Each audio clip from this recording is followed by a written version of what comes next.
So, spoilers in this episode. If you don't want to ruin, if you're a backer of the Mycelium Madness Kickstarter and don't want to have parts of the story ruined, please don't watch this video or do so maybe muted. Hey, you.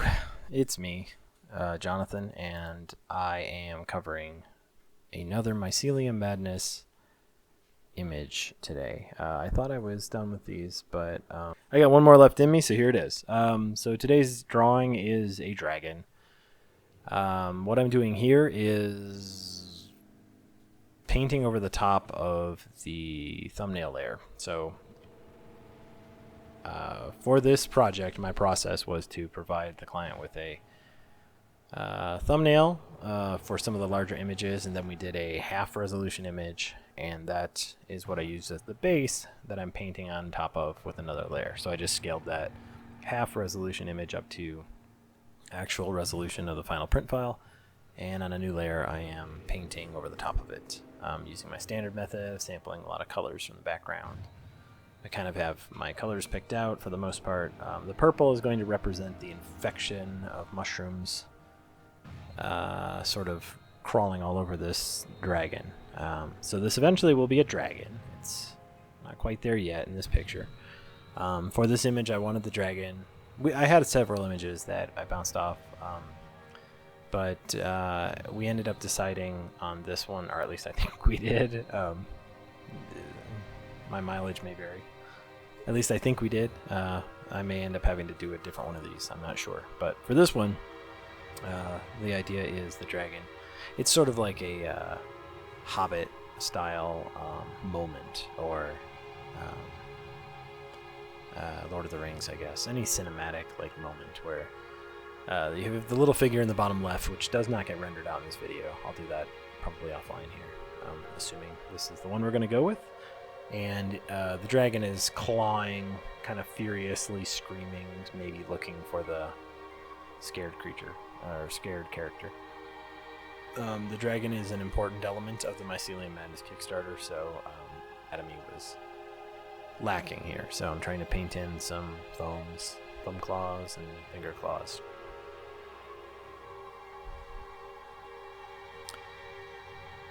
Right now the dragon looks a bit like a shark. By the end of it, he looks more like a dragon. His body, I wasn't really sure when I did this sketch where I was going with it beyond. There's a beam of light, which may not read here, but there's a shaft of like yellowish green light that permeates the chamber that the dragon is in, and it is the source of a lot of problems, a lot of the contagion. So the purple is going to be infection that's spreading all over the dragon, and it's making the dragon very cranky. Spoilers. I probably should have said spoilers. Yeah, so the dragon is a central figure of the Mycelium Madness story. Turns out he's the main boss or main objective. You can choose to fight him or try to save him.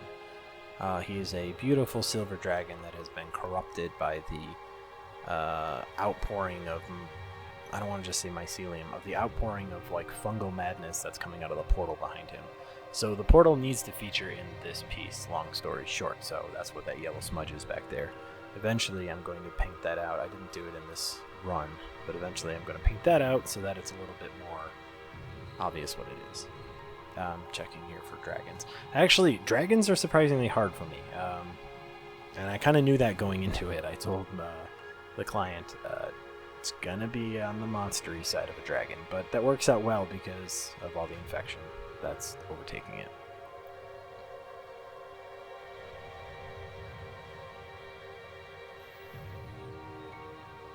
At some point, we decided, or maybe I decided, at some point, we had a discussion about,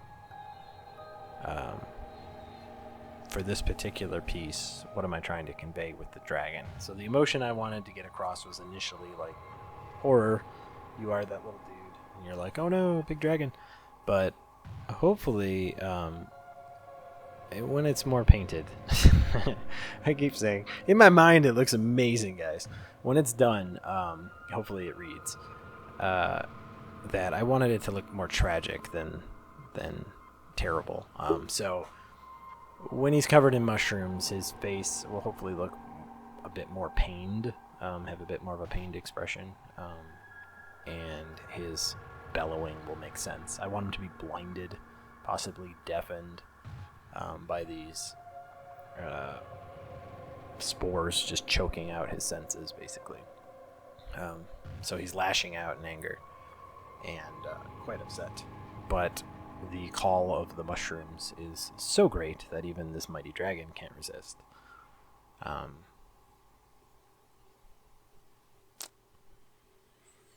So I am painting the mouth area, obviously, trying to get the perspective looking pretty good. Also trying to figure out what a dragon looks like. I mean, if you close your eyes and you think dragon, it's pretty easy, but the individual parts I'm struggling with a little bit. I recently went on a trip to a bug museum, and at the bug museum they had lizards, and one of the lizards looked a bit like a dragon.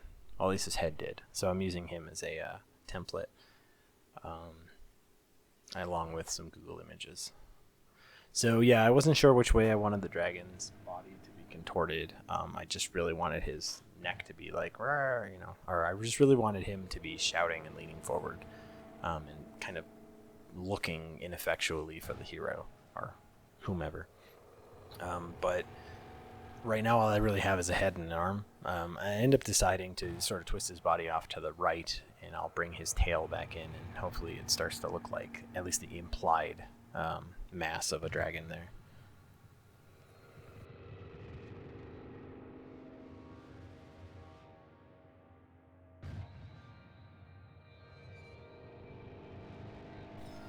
Once this one is done, I'm pretty sure my next one, I think I said this last time, but once this one's done, it'll be added to the Mycelium Madness Kickstarter campaign, and the next time that I do one of these will probably be my own personal work. So I have a couple pieces that I'm working on right now, but I haven't been recording them. It's been a weird week. So I will try to record them at least in the state that they are. I had a bit of a panic attack, or not literally, but I had a panic moment because the application that I use on my Galaxy Tab S6 Sketchbook, which is an Adobe product, it just stopped working on things that were using Android 11, and I guess my tablet does. So that was a bit of a heart attack moment. I went to work on this and a few other pieces, and I just couldn't open any of my files. So I had to write Autodesk, ask them for support, ask them, do I reinstall the program, whatever. They wrote me back, surprisingly, and told me they've already pushed a fix out, but it takes a couple days for the store to update it. So I waited, and it turns out they were right. It did eventually start working again, so all is right. But yeah, that was pretty tense. So as a result, I didn't do very much work on my tab, which is where I tend to do the screen capture stuff, and then I realized you had to do this because I said I would. I realized I needed to put a video up because I said I would try to put one of these up every week. So this one is shot from a desktop. So this is real time. This is not a screen capture software. This may give a better indication of sort of the color sampling that I talk about in some of my other pieces, how I color sample. I'm using my battery brush primarily on this piece. It's just a little custom brush I made where it's... Am I using the battery brush? It looks like the battery brush. Anyway, it looks like a battery. That's why I call it the battery brush. But just a square, a rectangular brush with a little nib at the end of it. I don't know. I like it. So here I'm trying to define the dragon's head to look a bit more reptilian. And I am finding his neck. The neck is one of the most iconic parts of a dragon, I feel. I know they've got wings and scales and all that stuff, but the long neck is what differentiates a dragon, a dragonoid, I guess, from a demon or a monster type of creature. So I really want to make sure, and unfortunately with this angle you don't get to see too much of it, but I wanted to make sure the neck is at least represented as an extension of the body and not just like it goes right into his shoulders.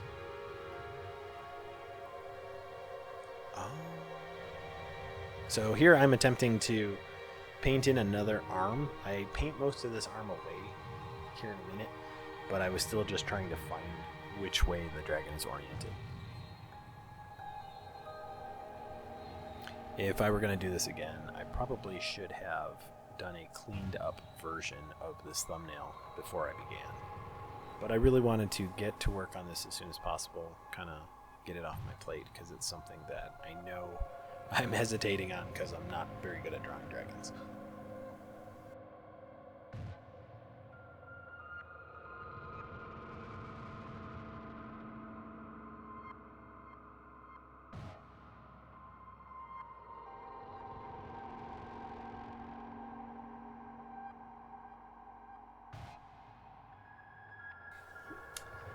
If you like the kinds of paintings that I do, and you're interested in having your own custom creature or creatures designed for whatever, could be video game artwork, could be story ideas, things like that, please don't hesitate to reach out to me. I am available for commissions, and sometimes they fill up. So if you are sitting on an idea and you want me to think I might be a good fit for whatever project you have in mind, please don't hesitate to reach out. Always looking for more contacts and more projects. Alright, so right about now I'm defining that the dragon's body is going to go back that way. I do make a mistake well, just one. I make a mistake at some point here, right here it looks like, where I'm painting up the body, and I kind of forget that the dragon has two horns. He's got a horn going off to the left, his right, which I decide to keep, and then the horn going off screen, which I kind of forgot about, and I paint away at some point. So I'm going to have to put that back in, or make a pretty good case for why he only has one horn. I decided to add in these barbs. The creature, or I couldn't even tell you what it was. It was a lizard, but the lizard that I saw at the bug museum had these interesting spikes over its eyebrows, which exist here in this picture right now. But I decided to try to pull them more into his form, or more into his face form, so he ends up looking a bit dinosaur by the end of it, but I think it kind of works.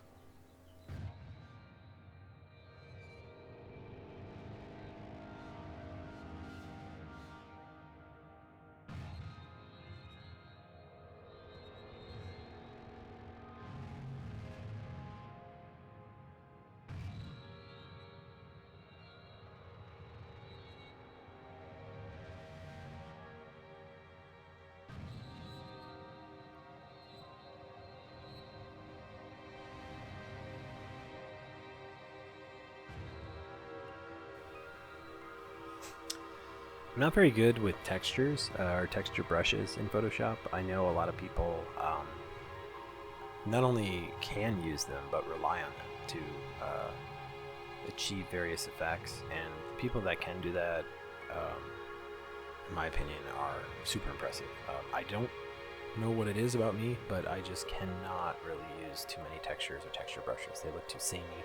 I don't really know when to use them. So a lot of the texture work, or really any of the texture work that I typically do, every now and again I will use a brush for foliage,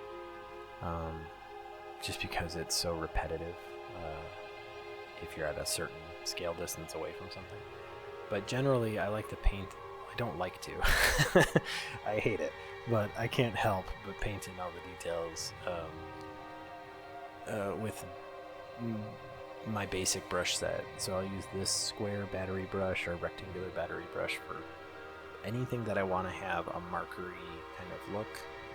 And I'm starting to very, very slowly warm up to the default round brush. It's very good for line work. And that's about it, really. I use it for line work, and then I guess if I'm going to blob out giant areas of color. Like a paint bucket, if you will. I don't know why I mentioned that. It's just another one of those idiosyncrasies that I have that I'm not sure a lot of other artists struggle with, but maybe some do. I cannot use, well, I shouldn't say I cannot. I really struggle with using texture brushes. So I will paint any textures I need in. It's not the most efficient system, but it's comfortable.